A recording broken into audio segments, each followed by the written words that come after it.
Boa noite. Meu nome é Luiz, e o que vou contar aconteceu ontem à noite. Talvez eu nem esteja vivo para terminar de relatar isso, mas preciso desabafar. Tudo começou de manhã, como um dia qualquer. Era minha folga e, como de costume, resolvi ir ao bar para relaxar e esquecer um pouco os problemas da vida. Mal sabia eu que aquele dia comum acabaria se tornando um dos mais aterrorizantes da minha vida. Cheguei ao bar e logo avistei meu velho amigo Lucas, rodeado por Rafael e Mateus. Lucas sempre foi aquele tipo de pessoa que atraía a atenção, com seu jeito carismático e seu talento para convencer os outros a embarcar em qualquer ideia maluca que ele tivesse. Apesar disso, ele sempre foi uma cabeça dura, nunca ouvindo conselhos nem reconhecendo limites. Quando eu vi, acenou com entusiasmo, me chamou para me juntar ao grupo. "Luiz, chega mais, cara. Tá a fim de tomar uma e jogar conversa fora?" disse ele com aquele sorriso largo. Sentei junto com eles e pedi uma cerveja. A conversa foi fluida naturalmente, cheia de risadas e histórias da nossa juventude. Tudo parecia normal. Até que Lucas mudou o tom, inclinando-se sobre a mesa com um olhar que se misturava com emoção e mistério. Foi aí que ele lançou a ideia de que mudaria tudo. "Vocês já ouviram falar da Fazenda Velha perto da floresta, né?" Ele fez uma pausa, aguardando nossa confirmação. Rafael e Mateus assentiram, enquanto eu apenas franzia a testa, sem entender onde ele queria chegar. Lucas continuou. "Dizem que o antigo dono daquela fazenda era cheio da grana e que antes de morrer, ele escondeu tudo lá. Ouro, joias, dinheiro. E sabe o que é melhor? O lugar está abandonado há décadas. Quem sabe o que a gente pode encontrar lá?" A ideia era absurda, não apenas pela possibilidade de ser mentira, mas também pelo perigo de invadir uma propriedade, mesmo que abandonada. "Lucas, isso é loucura. E se alguém pegar a gente lá? E se já tiver limpo o lugar? Sem falar que é errado. Isso é roubo, cara." Argumentei, tentando trazer um pouco de razão à conversa, mas Lucas era incansável. Ele deu uma risada curta, como se minha preocupação fosse absurda. "Ah, Luiz, para com isso. Você está com medo de quê? Aquilo está largado há anos. Ninguém liga para aquele lugar. E outra, a gente entra, pega o que tem de valor e sai rapidinho. Nem vai dar tempo de alguém notar. E, convenhamos, você também está precisando de dinheiro, né?" As palavras dele me atingiram como um soco no estômago. Era verdade que eu estava enfrentando dificuldades financeiras, mas a ideia de fazer algo errado me incomodava profundamente. Mesmo assim, Lucas tinha um jeito de manipular a conversa, jogando com as fraquezas dos outros. "Confia em mim, Luiz. Vai ser fácil. Além disso, pense na grana que a gente pode achar lá. Dá para mudar nossas vidas." Rafael e Mateus, que até então apenas ouviam, concordaram animados. Eles riam, já pensando no que fariam com o dinheiro que encontrassem. Eu, por outro lado, senti um peso no peito, como se algo dentro de mim estivesse gritando para não ir. O lugar em questão não era apenas isolado, era uma fazenda praticamente engolida pela floresta. A trilha até lá era conhecida por ser traiçoeira e sombria, especialmente à noite. Apesar de toda a minha resistência inicial, acabei cedendo. Não sei se foi o peso das minhas dificuldades financeiras ou a pressão do grupo, mas algo me fez dizer sim. Talvez fosse minha engenhosidade em acreditar que tudo daria certo. Mas no fundo, uma sensação estranha me acompanhava. Era como se o ar ao nosso redor estivesse mais denso, como se o próprio universo estivesse tentando me avisar para desistir daquela ideia. Quando nos levantamos para ir, Lucas estava radiante.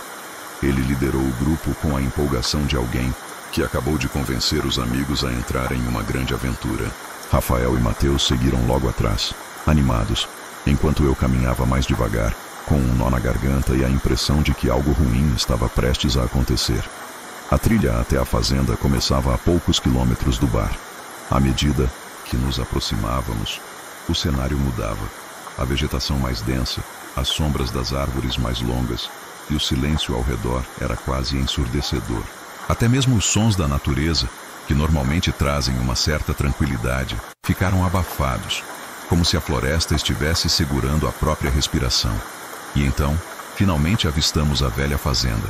Ela era ainda mais sinistra do que eu imaginava, com sua estrutura de madeira desgastada pelo tempo e janelas escuras, como se fossem olhos mortos nos observando. Mesmo com a luz do dia, o lugar exalava uma aura pesada, quase sufocante. Lucas, porém, parecia não notar nada disso. Ele apenas olhou para nós, com aquele sorriso característico, e disse: "Vamos lá, galera. É agora ou nunca." Enquanto caminhávamos em direção a esse lugar, eu não conseguia afastar a sensação de que estávamos cruzando uma linha que não deveríamos cruzar. Mas já era tarde demais para voltar atrás. Respirei fundo antes de cruzar a porta, enquanto o sol começava a baixar no horizonte. Eram cerca de 16h30. Ainda havia luz suficiente, mas o dia já se preparava para dar lugar à noite. Entramos na casa principal da fazenda, uma estrutura velha que parecia lutar contra o tempo para permanecer em pé. As madeiras estavam podres, o piso rangia a cada passo e o ar carregava um cheiro de mofo misturado com algo que eu não conseguia identificar, como se o próprio lugar exalasse sua história. Lucas, com sua empolgação habitual, liderava o grupo. Ele subiu as escadas da varanda e girou a maçaneta da porta. O som do mecanismo enferrujado ecoou pela entrada, e a porta se abriu com um rangido que fez meu estômago revirar. A casa parecia um cenário de filme de terror, e cada passo que dávamos parecia nos afundar mais na tensão. Caminhamos pela casa até encontrarmos algo que parecia um cofre. Ele estava encostado em um canto da sala principal, grande, pesado e coberto de ferrugem. Lucas, claro, ficou extasiado. "Tá vendo, galera? É isso que eu estou falando", disse ele com um sorriso largo. Mas o cofre estava trancado, e abrir aquilo parecia uma tarefa quase impossível. "Vamos procurar a chave", sugeriu Lucas. "Esses cofres antigos são resistentes, mas a chave deve estar por aí.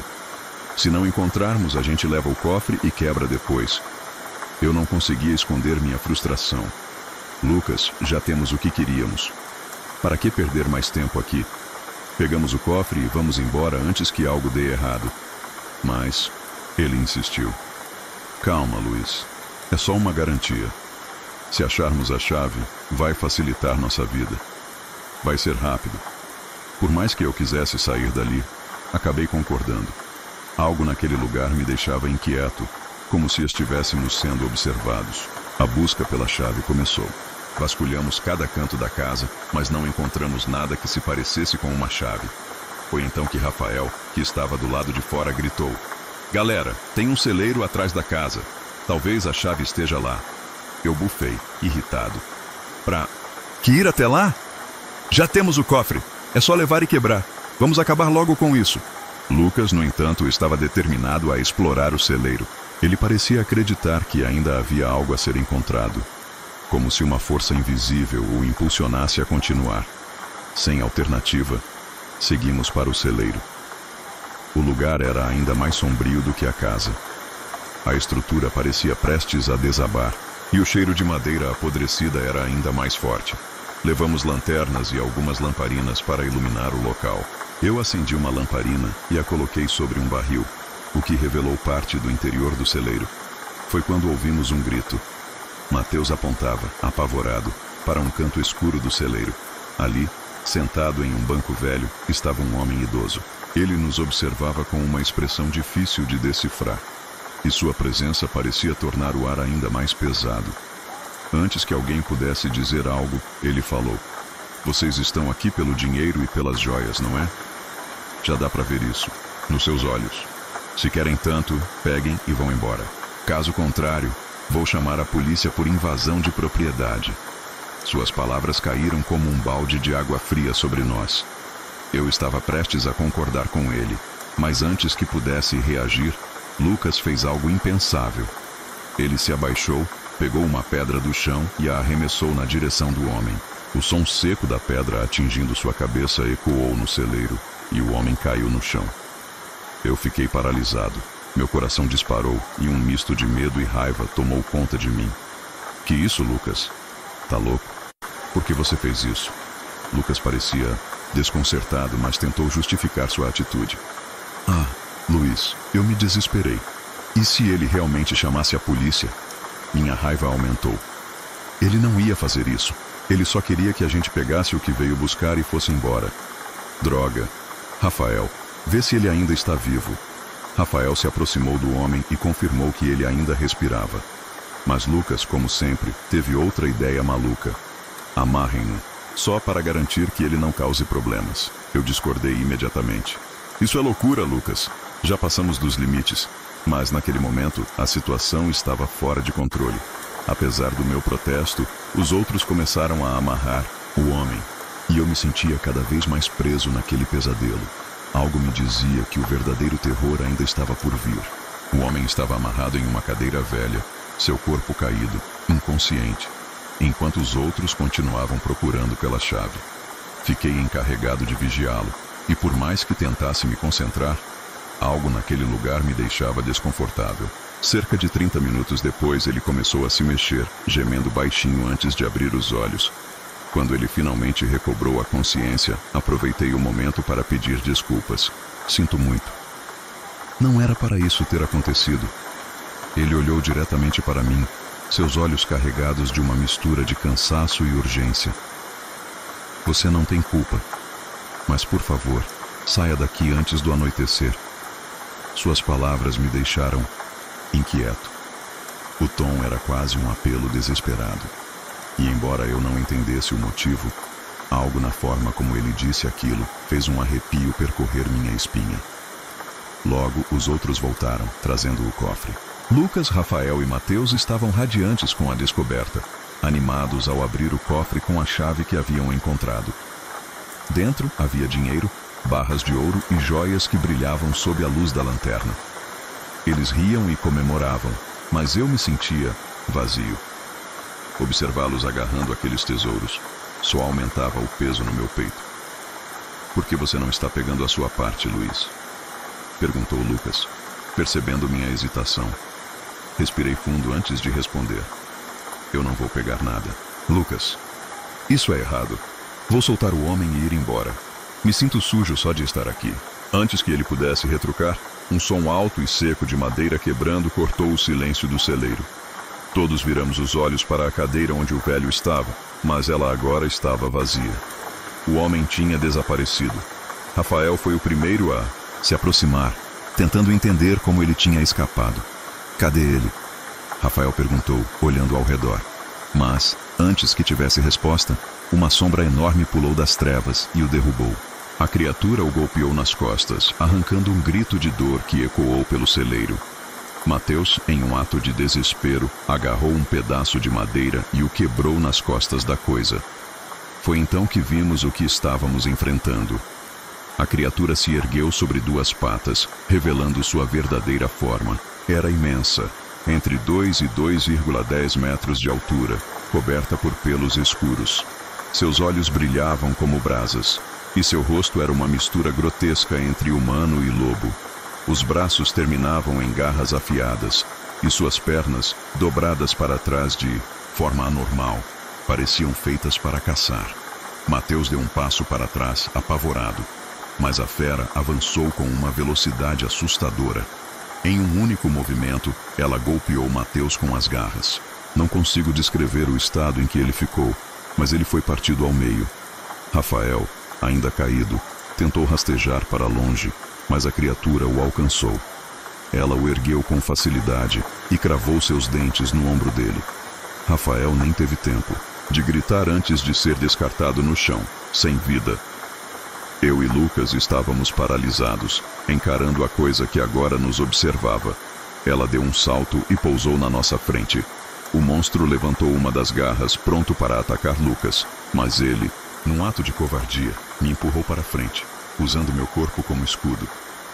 Senti as garras rasgarem meu peito, a dor me derrubando no chão. Enquanto eu me arrastava, tentando me afastar, Lucas fugia, correndo em direção à porta do celeiro. A criatura olhou para mim, se aproximando lentamente. Aos poucos, comecei a perceber o que era aquilo.